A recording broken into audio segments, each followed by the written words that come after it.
Hello everyone. आज की class में हम लोग तुलसीदास जी के द्वारा लिखे गए पदों को पढ़ेंगे। लेकिन पदों को पढ़ने से पहले तुलसीदास जी की जीवनी के बारे में पढ़ेंगे, जो कि आपके बुक में दी गई है। तुलसीदास जी की जीवनी को पढ़ते समय मेरी कोशिश यह रहेगी कि जो बातें आपकी किताब में दी गई हैं उनको तो हम लोग जाने ही, इसके साथ साथ बहुत सारी ऐसी बातें जो आपकी किताब में नहीं दी गई है लेकिन जनमानस के बीच व्याप्त है, उन सभी बातों को भी हम लोग यहां पर जानने की कोशिश करें। एक बात पहले भी बताई गई है कि जितने भी ऐसे महान लेखक हुए हैं पहले के समय के, उन लोगों ने अपने बारे में बहुत कम ही जानकारी छोड़ी है। इन्होंने अपने लिए कोई रचनाएं नहीं लिखी, अपने जीवन के ऊपर आधारित कोई किताब नहीं लिखा, जैसे हम लोग बायोग्राफीज पढ़ते हैं। तो ऐसी इन लोगों के बारे में जानकारी उपलब्ध नहीं है। दूसरों के लिए लिखी गई जो रचनाएं होती हैं उन सभी रचनाओं में इनके बारे में जो कुछ थोड़ा बहुत जिक्र मिल जाता है, उन सभी के आधार पर ही हम लोग इन बातों को समझ पाते हैं कि यह रचना किसके द्वारा लिखी गई है। जैसे जयसिंह ने अपने जीवन के बारे में जो कुछ जानकारियां छोड़ी हैं उनकी रचनाओं से कुछ मिल जाती हैं। तुलसीदास जी के बारे में कहा जाता है कि इन्होंने करीब 40 के करीब रचनाएं लिखी हैं, लेकिन 12 से 13 ही ऐसी रचनाएं हैं जिनको पूरी तरह से साक्ष्य के आधार पर प्रामाणिकता दी गई है। तो इन लोगों ने अपने ऊपर कोई किताब, कोई रचना खास करके नहीं लिखी है। अब एक छोटा सा उदाहरण हम लोग लेते हैं। जैसे हनुमान चालीसा की अगर हम लोग बात करें, जो कि तुलसीदास जी के द्वारा लिखी गई है। जब हनुमान चालीसा समाप्त होता है तो अंत में तुलसीदास जी ने जो बात लिखी है उसी के आधार पर पता चलता है कि हनुमान चालीसा तुलसीदास जी के द्वारा लिखा गया। जैसे उन्होंने क्या अंत में कहा है कि तुलसीदास सदा हरिचेरा कीजय नाथ हृदय महडेरा। अब इससे यह पता चलता है कि जो ये रचना है हनुमान चालीसा, वह तुलसीदास जी के द्वारा लिखी गई है। तो इस तरह से हम लोग इन प्रसिद्ध लोगों के बारे में कुछ कुछ जानकारियां प्राप्त करते हैं। तो तुलसीदास जी की जीवनी के बारे में जो बातें दी गई हैं उसको जरा हम लोग समझते हैं और शुरुआत किया जाए इनके जन्म से लेकर।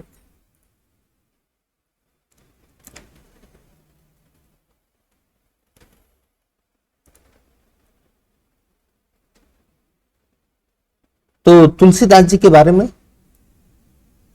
क्या कहा जाता है कि जो हमारे गोस्वामी तुलसीदास जी हैं, इनका जन्म 1543 और 1623 में इनकी मृत्यु हुई।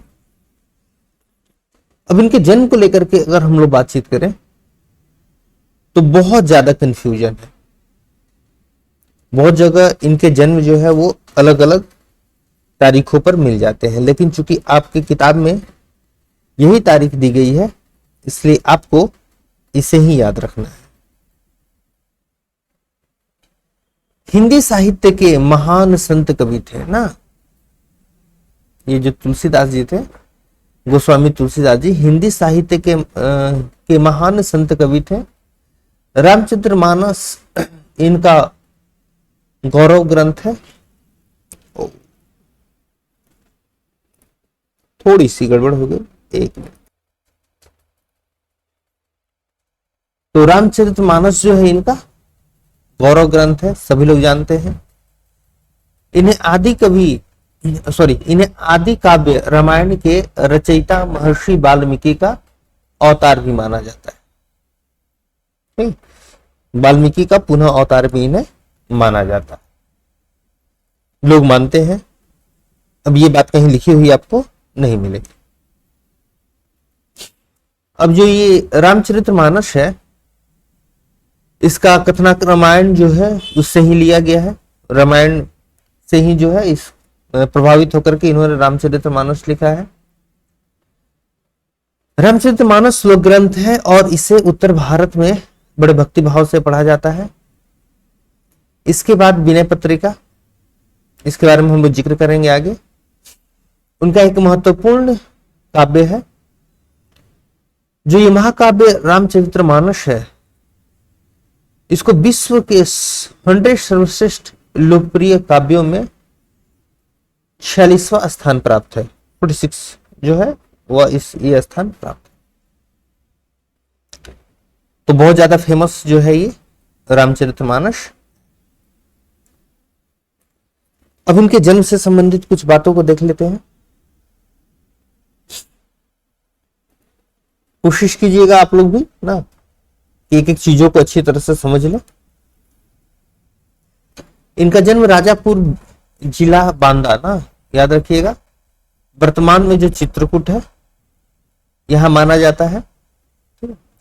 जबकि कुछ विद्वान तुलसीदास जी का जन्म स्थान राजापुर को मानने के पक्ष में है। तो इन्होंने कहीं अपने जन्म के बारे में 100% नहीं लिखा कि भाई मेरा जन्म यही हुआ, मेरा जन्म इतने टाइम में होगा। ऐसी बात नहीं कि ये लोग पढ़े लिखे नहीं थे, ये लोग भक्तिकालीन कवि थे। मध्यकाल के समय में ये लोग भारत में रहे और उस समय का जो समय होता था वो दूसरों के ही जीवन पर आधारित जो चर्चाएं होती थी उसी पर वो काव्य लिखा करते थे। जो लोग दरबार में रहते थे वो लोग राजा के लिए लिखा करते थे और जो लोग भक्ति में थे वो लोग अपने भगवान के ऊपर ही लिखा करते थे। आगे देखा जाए, वहां आत्माराम दुबे नाम का एक प्रसिद्ध ब्राह्मण वहां रहते थे। ठीक है, इनके पिता का नाम था आत्माराम दुबे और उनकी धर्मपत्नी हुलसी यानी कि इनकी मां हो गई। ठीक, श्रावण मास के शुक्ल पक्ष के सप्तमी तिथि के दिन अभुक्त मूल नक्षत्र में, ठीक है, इन्हीं दंपति के यहां तुलसीदास का जन्म हुआ। ध्यान रखिएगा, मूल नक्षत्र। अब जो ये मूल नक्षत्र है यह सही नहीं माना जाता है, इसे शुभ माना जाता है। लेकिन ज्योतिषियों का कहना था कि यह जो बच्चा है जिसका जन्म अभी हुआ था, ये बहुत आगे जाकर के जो है वो बड़ा काम करने वाला है। लेकिन घर के लिए जो है ये सही नहीं माना गया। ठीक है, जो जन श्रुति है उसके अनुसार तुलसीदास जी जो थे वो 12 महीने तक मां के गर्भ में रहे थे और जब इनका जन्म हुआ तो ये काफी हष्टपुष्ट थे, बिल्कुल हष्टपुष्ट थे। उनके मुख में दांत दिखाई दे रहे थे। कहीं कहीं तो ऐसी बात सुनने को मिलती है कि इनके पूरे 32 के 32 दांत भी थे। और जन्म लेता है तो बच्चा रोता है, लेकिन तुलसीदास जी के साथ कुछ अलग ही बात था। जन्म लेने के साथ ही उसने राम नाम का उच्चारण किया, जिससे उसका नाम राम बोला पड़ गया। जैसे आपकी किताब में दिया हुआ है कि इनका मूल नाम जो है वो राम बोला है। तो राम बोला आखिर नाम क्यों पड़ा? तो बचपन में जब इनका जन्म हुआ, जो जन्म के समय बच्चे रोते हैं, लेकिन इन्होंने रोया नहीं, इन्होंने राम नाम का उच्चारण किया और उसी समय से जो है राम बोला इनका नाम पड़ गया। इनके जन्म के दूसरे दिन ही इनकी मां का निधन हो गया ना। जैसा कि मूल नक्षत्र में जन्म हुआ था तो घर वालों के लिए सही नहीं था, तो इनकी मां का निधन हो गया। पिता ने किसी और अनिष्टि से बचने के लिए बालक को छोड़ दिया। नहीं, घर के लिए ठीक नहीं था मूल नक्षत्र। मां की मृत्यु हो गई, पिता जो है वो डर गए। तो डर होने के कारण पिताजी ने इसको छोड़ दिया। तो छोड़ने के बाद चुनिया नाम की जो एक दासी थी, उस दासी ने इस बच्चे का पालन पोषण किया। ठीक है। और जो ये आत्माराम दुबे जी थे, ये सांसारिक जीवन को छोड़ दिए, मतलब काम गृहस्थ जीवन को इन्होंने छोड़ दिया। जब ये राम बोला 5.5 वर्ष के हुए, यानी कि 5 वर्ष के करीब हुए, तो चुनिया भी जो है उसकी भी मृत्यु हो गई। और उसके बाद इनका देख रेख करने वाला कोई नहीं रहा। फिर ये इधर उधर भटकने लगे ना, गली गली भटकने लगे, अनाथों की तरह अपना जीवन ये जीने लगे। तो ये इनकी जो है वो जन्म के समय की बातें हैं। ठीक है। आगे क्या हुआ, आगे जरा इनके जीवन के बारे में और बातों को हम लोग जरा समझते हैं। ठीक है। किताबों में ये सारी बातें आपकी दी गई हैं, लेकिन उसके अलावा भी मेरी कोशिश है कि कुछ बातें जो है वो आपको अतिरिक्त बता दी जाए। जैसा कि हमेशा आप लोगों से कहते हैं कि एक्स्ट्रा नॉलेज होना कोई गलत बात नहीं होती है। ठीक है। और बात की जो बात है उसको हम लोग जरा समझते हैं। जैसा आपके किताब में दिया गया है, किताब की जो बातें हैं वो यहाँ आपको सामने नहीं दिखाई दे रही होंगी, तो बुक अपने सामने आप लोग रख सकते हैं, बाद में पढ़ सकते हैं। लेकिन किताब में जितनी बातें दी गई हैं, मेरी कोशिश है कि उससे ज्यादा बातें आप लोग को बता दी जाए, और कुछ कारणों के साथ इसमें जो है वो बातों को आप समझ लेंगे। अब जैसे डायरेक्ट आप अगर इस बात को रट करके याद रखते हैं कि शुरुआती शिक्षा इनको नरहरि दास से मिली थी, नहीं, तो बहुत अच्छी बात है। लेकिन नरहरि दास जी कैसे यहां पहुंचे, जरा ध्यान दीजिएगा। ऐसा कहा जाता है बच्चे लोग कि जब चुनिया की मृत्यु हो गई और ये गली दर बदर इधर उधर भटकने लगे, तो जो भगवान शंकर जी थे उनके आदेश पर, नहीं, उनके आदेश पर अनंतानंद जी के एक प्रिय शिष्य थे, जिनको नरहरि बाबा कहा जाता था, या नरहरि दास आप कह सकते हैं ना। तो इन्होंने क्या किया, इस राम बोला, क्योंकि शंकर जी का आदेश था, तो इस राम बोला नाम के जो लड़का ये था, यानी कि जो तुलसीदास जी थे, इनको ढूंढ निकाले। नहीं, इधर उधर से इन्होंने पता लगाया और इसको ढूंढ निकाला, और ढूंढ निकालने के बाद इसका नाम जो है उन्होंने तुलसी राम रखा। ठीक है। अभी तुलसीदास नहीं बने हैं इन्होंने, यानी कि नरहरि जी ने ही इसका नाम जो है वो तुलसी राम रखा। शुरू में राम शब्द का ये उच्चारण करते थे, उसी पर नाम इनका पड़ गया राम बोला, और बाद में जो है वो तुलसी राम इनका नाम इन्होंने रख दिया। इसके बाद की जो शिक्षा है वो इन्होंने बनारस से प्राप्त की। करीब 15-16 वर्षों तक जो है ये बनारस में रहे, और बनारस में शेष सनातन वहां के जो विद्वान थे शेष सनातन जी से इन्होंने आगे की जो है वो शिक्षा प्राप्त की। इन्होंने 4 वेद, शास्त्र दर्शन, इतिहास, पुराण सभी चीजों का जो है वो अध्ययन किया, और काशी में ये 15 से 16 वर्षों तक रहे। अपना अध्ययन करने के साथ साथ ये जो है वो राम कथा भी सुनाया करते थे, और जहां पर ये कथा वाचन का जो व्यास का जो ये काम करते थे काशी में, इनकी कथा सुनने एक दीनबंधु नाम के व्यक्ति वहां आया करते थे, और इनकी कथा वाचन से वो बहुत ज्यादा प्रभावित थे, और इनके कथा वाचन से चूंकि इनका जीवनचर्या के लिए इनके पास कोई काम नहीं था, तो ये जो कथा वाचन का काम करते थे, व्यास का जो काम करते थे, राम की कथा जो सुनाया करते थे, उसी से इनकी जीविका चलती थी। तो दीनबंधु जी के प्रस्ताव, जो कि आपके बुक में दिया हुआ है, तो दीनबंधु जी के प्रस्ताव पर उन्होंने, यानी कि तुलसीदास जी ने उनकी पुत्री, दीनबंधु जी की पुत्री रत्नावली से विवाह कर लिया। क्योंकि बचपन से इन्हें अपनों का प्रेम नहीं मिला था, इसलिए रत्नावली के प्रति इनकी स्नेह जो है वो बहुत ज्यादा थी। और जैसा कि यहाँ पर लिखा गया है, करीब करीब 29 की इनकी जो है वो एज हो रही थी। और कहा ऐसा जाता है कि ये इतना ज्यादा स्नेह करते थे रत्नावली से कि एक बार ये जो है, अभी आप इसको पूरा पढ़ लीजिएगा, कोई इसमें, चूंकि इनका अभी गौना नहीं हुआ था, तो एक रात इनको सपना आता है और मन जो है वो बहुत ज्यादा व्याकुल हो जाती है। तो ये अपनी पत्नी से मिलने के लिए उनके घर चले जाते हैं, रत्नावली के घर चले जाते हैं।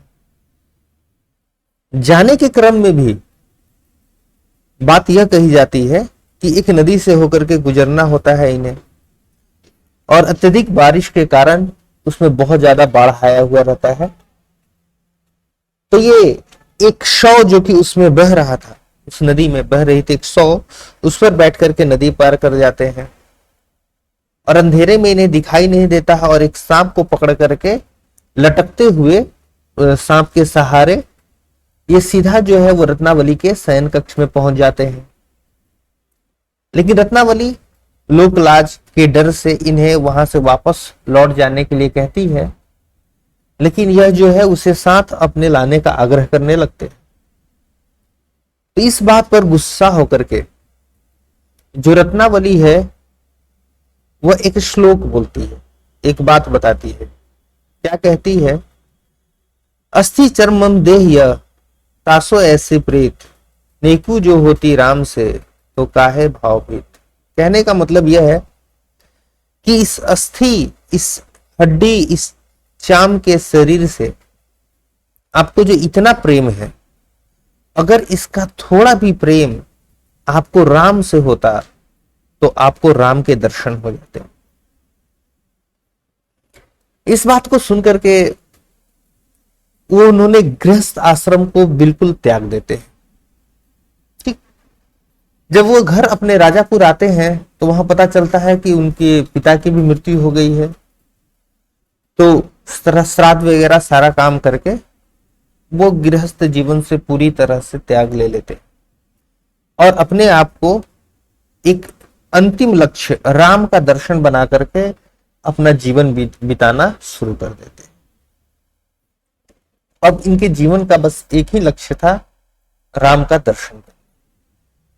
ठीक है, कि राम भगवान का कहीं से किसी भी प्रकार से जो है वो दर्शन हो जाए। ठीक है, आगे की जो बातें हैं उसको भी जरा हम लोग समझने की कोशिश करते हैं। अपने बुक में अगर आप देखेंगे तो तीर्थ यात्राएं करके एक जगह दिया हुआ है ना, उसके बारे में मतलब यह बताया गया है कि इन्होंने अपने जीवन में कौन किस किस स्थान पर इन्होंने भ्रमण किया। तो करीब देख सकते हैं, ऐसा लगता है जैसे पूरे भारत का इन्होंने भ्रमण कर लिया है। नहीं,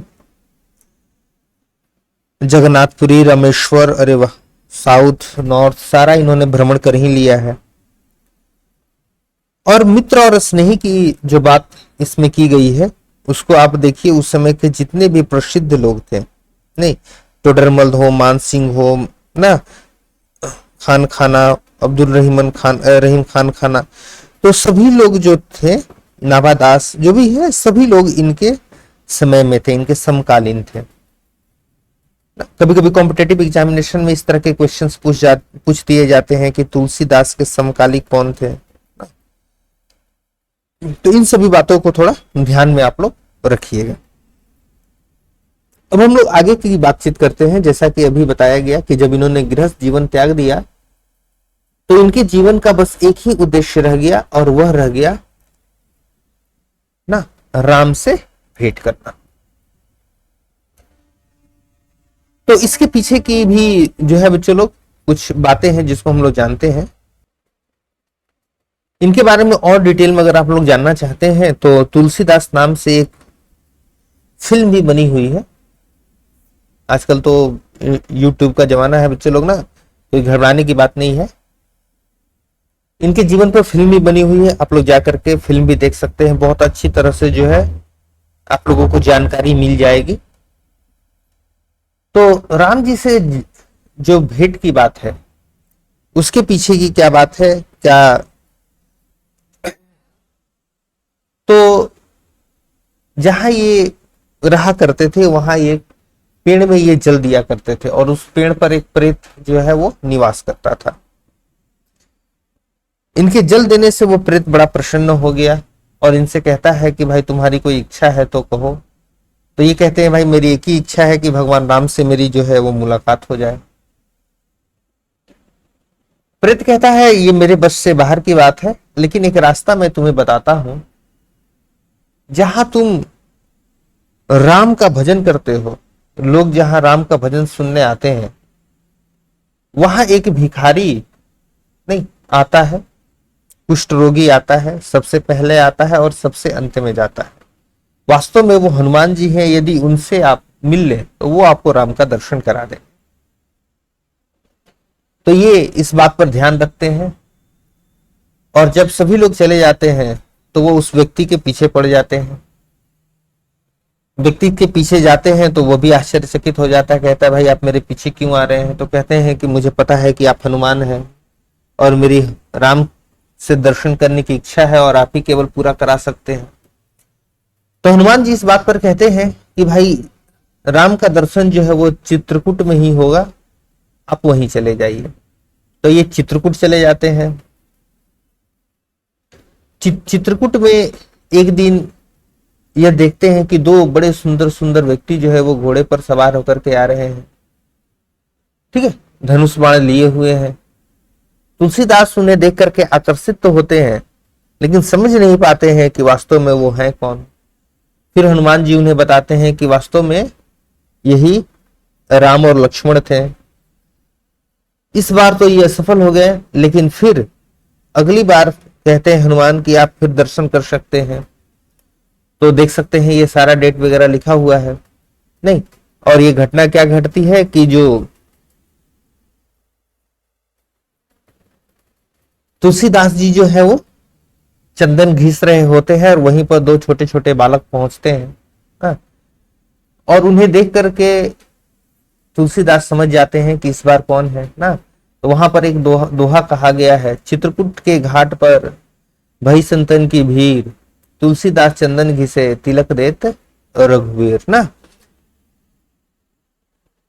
तो यहां पर इन्हें जो है वो राम का दर्शन होता है। अब हम लोग थोड़ी बात कर लेते हैं रामचरित्र मानस के रचना के ऊपर। आपकी बुक में ये सारी बातें दी गई हैं, आप लोग देख सकते हैं, ठीक है। इनकी कौन कौन रचनाएं हैं उस पर भी हम लोग जिक्र करेंगे। अभी जो सामने आप लोगों की एक तस्वीर दिख रही है, ये तस्वीर जो है ये राजापुर के मंदिर में अभी भी ये मौजूद है और ये रामचरित्र मानस की ओरिजिनल जो कॉपी है वो है। ये जो हैंडराइटिंग है ये खुद तुलसीदास की है, ठीक है। तो इस तरह तुलसीदास जी की जो है वो हैंडराइटिंग थी और इस तरह के वो लिखा करते थे। रामचरितमानस के पीछे भी, रचना के पीछे भी जो बातें हैं उसको भी हम लोग जानेंगे।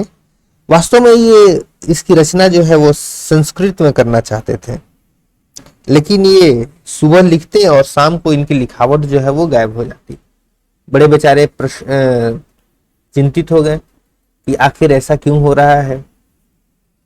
तो इनके सपने में शंकर जी आकर के, गौरी शंकर आकर के इन्हें कहते हैं कि आप जो है इसकी रचना जन भाषा में करें, संस्कृत में नहीं, यानी उस भाषा में करें जिसमें लोग जो है वो ज्यादा से ज्यादा इसको अच्छी तरह से समझ सके। तो जो रामचरितमानस है उसकी रचना इन्होंने अवधि में की, ठीक है।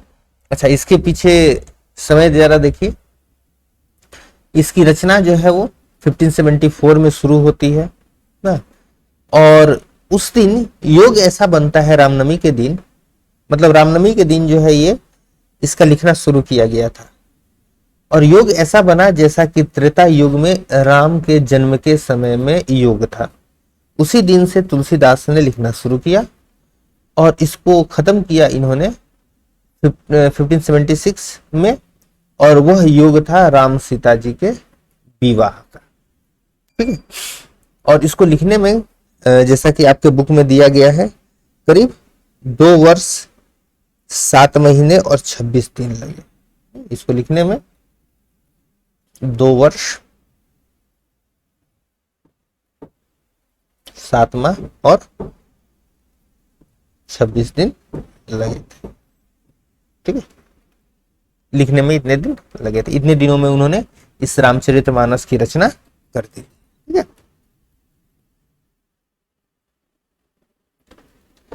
अब इसके बाद जो है बहुत सारी परेशानियां शुरू हो जाती हैं। जो काशी के विद्वान लोग होते हैं उनके बीच ईर्ष्या का एक माहौल बन जाता है तुलसीदास के प्रति। हालांकि इस रामचरितमानस पर भगवान शंकर का खुद का सिग्नेचर होता है, वो इसे सत्यापित करते हैं कि हाँ, ये वास्तविक रामचरितमानस जो है वो तुलसीदास जी के द्वारा लिखा गया है और ये राम भगवान के जीवन पर आधारित है। लेकिन फिर भी ईर्ष्या होना तो लाजमी है। बहुत सारे काम किए जाते हैं। इस रामचरितमानस जो लिखा गया था इसको समाप्त करने के लिए ना चोरों का दल भेजा जाता है ताकि वो चुरा करके लाए कुटिया से। लेकिन जो चोर जाते हैं वो लोग खुद जो है वो भक्त बन जाते हैं। ठीक है, बाद में उसे सुरक्षित रखने के लिए वो अपने मित्र टोडरमल को दे देते हैं। लेकिन यहाँ से परेशानी खत्म नहीं होती है ना। फिर भी जो है वो उस समय के मधुसूदन सरस्वती जी जो कि महापंडित थे उनसे कहा जाता है कि आप इसकी सत्यापिता करें। तो वो भी जो है सम्मति देते हैं अपने कि बिल्कुल यह सही बात है ना। उसके बाद यहाँ अभी समाप्त नहीं होता है। लास्ट जो है इसकी परीक्षण की जाती है। लास्ट इसकी जो परीक्षण है वो अभी बाकी है। सभी जितने भी विद्वान थे, जितने भी पंडित थे, सभी लोगों ने प्लान बनाया कि जो काशी का विश्वनाथ मंदिर है, भगवान विश्वनाथ के सामने जो है एक बुक रखी जाए। सबसे ऊपर वेद, उसके बाद शास्त्र नहीं, और शास्त्रों के नीचे पुराण और सबसे नीचे रामचरितमानस रख दिया गया। लेकिन जब सुबह मंदिर खोला गया तो देखा गया कि जो रामचरितमानस है ये सबसे ऊपर रखा हुआ है। सभी पंडितों को तब विश्वास हुआ ना कि वास्तव में ये रामचरितमानस जो है वास्तव में राम जी के जीवन के ऊपर आधारित लिखी गई सत्य पुस्तक है। अच्छा, अब इनकी मृत्यु के समय को देखा जाए तो जब इनकी मृत्यु का समय आता है तो उस समय इन्होंने अंत में विनय पत्रिका की रचना की है। जरा गौर कीजिएगा, इस बात को ध्यान दीजिएगा। हनुमान जी के कहने पर इन्होंने विनय पत्रिका की रचना की है। इस विनय पत्रिका में विनय किया गया है, सभी देवी देवताओं से आग्रह किया गया है। ठीक है, और इसी विनय पत्रिका के जो दोहे हैं वो दोहे आप लोगों को पढ़ने हैं। ठीक है, यही जो आप लोगों को इसमें पहला पद जो पढ़ना है ना, दूसरा पद जो पढ़ना है, ये सभी दोहे हैं और यही विनय पत्रिका से ही ली गई है, जिनकी रचना सबसे अंत में इन्होंने की थी। ठीक है, अब रचनाओं की अगर बात करें तो बहुत सारी इनकी प्रसिद्ध जो है वो रचनाएं हैं। हालांकि आपके बुक में सब कुछ दिया हुआ है, आप लोग देख सकते हैं, इसमें कोई घबराने की बात नहीं है। लेकिन एक दो बातें हम यहाँ पर आप लोगों को बताना चाहेंगे कि कॉम्पिटिटिव एग्जामिनेशन से रिलेटेड एक बात यहाँ पर है, कृष्ण गीतावली। इस बात को हमेशा ध्यान रखिएगा। सभी जानते हैं कि तुलसीदास जो है वो राम भक्त थे, कृष्ण भक्त नहीं थे।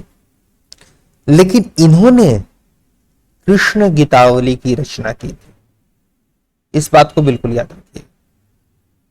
बहुत बार कॉम्पिटिटिव एग्जामिनेशन में ये क्वेश्चन पूछा जा चुका है नहीं, और सभी लोग समझते हैं कि ये रचना जो है वो तुलसीदास की नहीं है, क्योंकि यह जुड़ा हुआ है कृष्ण से और ये तो है राम भगवान। नहीं,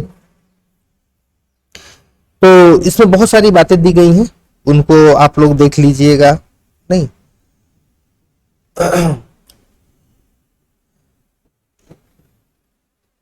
ठीक है, बुक में सारा कुछ जो आपका मिल जाएगा, जो यहाँ पर है वही आपके बुक में भी है, तो बिल्कुल आप लोग देख लीजिएगा, कोई घबराने की बात इसमें नहीं।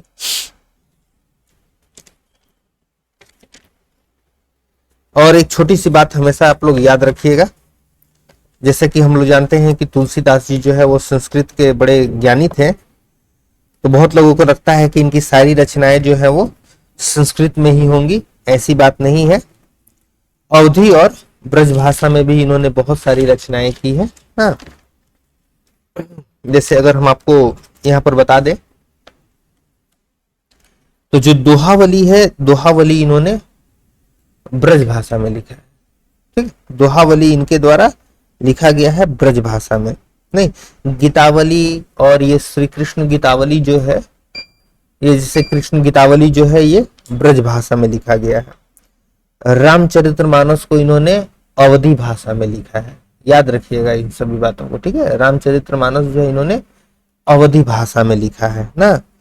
विनय पत्रिका इन्होंने ब्रज भाषा में लिखा, और विनय पत्रिका जो थी इनकी सबसे अंतिम रचना थी ना? तो कुछ ये प्रसिद्ध थी जिनके बारे में हम आपको बता दिए। और ये राम बोला का जो बात है, ये राम बोला के बारे में जो ये बात है, इन्होंने विनय पत्रिका में ही बताया है। राम बोला की जो बात है वो इन्होंने खुद विनय पत्रिका में इस बात को उन्होंने बताया है। ठीक है, अब हम लोग के सामने आता है बच्चे लोग पद। ठीक है, तो इस पद को हम लोग जरा समझने की कोशिश करते हैं। ठीक है, लेकिन अगर इस वीडियो की टाइम देखा जाए तो बच्चे लोग तो आधा घंटा से ज्यादा का वीडियो हो चुका है ना। तो ऐसा किया जाएगा कि जो ये पद है, पद को हम लोग नेक्स्ट वीडियो में समझ लिया जाए। ओके, तो जो भी बातें हैं आप लोग समझने की कोशिश करें, थोड़ी पढ़ें, थोड़ा जानकारी प्राप्त करें, और जरूरत है तो आप लोग YouTube पर जाकर के तुलसीदास जो हिंदी फिल्म है उसको देख लें। सारी बातें जो है बहुत अच्छी तरह से आपको समझ में आ जाएगी, सारी कहानी अच्छी तरह से आप लोग समझ जाइएगा।